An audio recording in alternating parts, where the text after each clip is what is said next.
या बहिणीचं सांगता आहे गणपती की 6 महिन्यापासून त्यांच्या लग्नाला टिरीक मारायची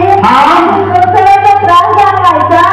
तर या त्रासासाठी या बहिणीने डॉक्टरकडे उपचार केले डॉक्टरकडे सलामती केली परंतु त्याच्यात काय त्यांना आजार दाखवला नाही शेवटी गेल्या औषधं घेऊन देखील त्यांना फरक जाणवला नाही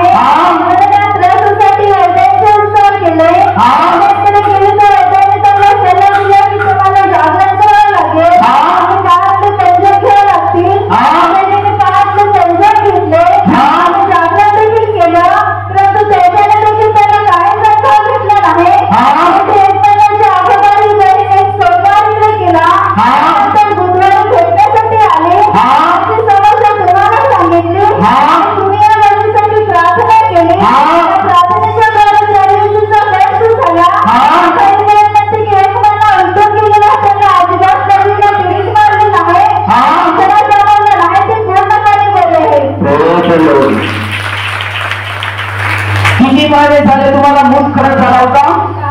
6 महिने या त्रासासाठी तुम्ही डॉक्टरांकडे गेले डॉक्टरांनी सांगितलं की डॉक्टरांनी सांगितलं की तुला मूत खरं झालेलं आहे बरोबर आणि यासाठी तुम्ही औषध वापरायला सुरुवात केलं गोळ्या वापरल्या बरोबर ना पण त्रास निघून गेला नाही नंतर तुम्ही भक्तीत पडले आणि भक्ताने सांगितलं की जागरण कर मग जागरण केलं की नाही जागरण केलं किती हजाराचं 12-13 हजाराचं जागरण केलं आणि तुमच्या पायात पैंजण घेतल्या पण मूत खरा गेला नाही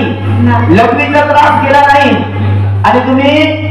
किती दिवसाअगोदर या केंद्रात सोमवारी आला होता सोमवारी आणून शुक्रवारी तर भेटायला 1 महिन्या अगोदर की आताच की 3 वारा अगोदर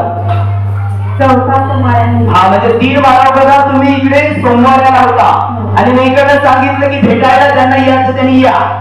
आणि लगेच तुम्ही बुधवारी भेटायला आला आणि भेटून गेल्यानंतर लघवीचा त्रास निघून गेला नक्की कोणा दूध खडा घालवला प्रभू येशू इकडून लढत होती मला म्हणत होती मूर्खडा झालेला लघवीला फार त्रास होतो आणि माझ्या घरातले सासू सासरे पण आता खर्च करून वैतागले म्हणून मला पाहत नाही आहे मी सांगितलं तुझे अश्रू माझ्या देवाने झेलले बरी झालेली आहेस गेली बरी झाली सांगितलं का मी इथे जा बरी झालेली आहेस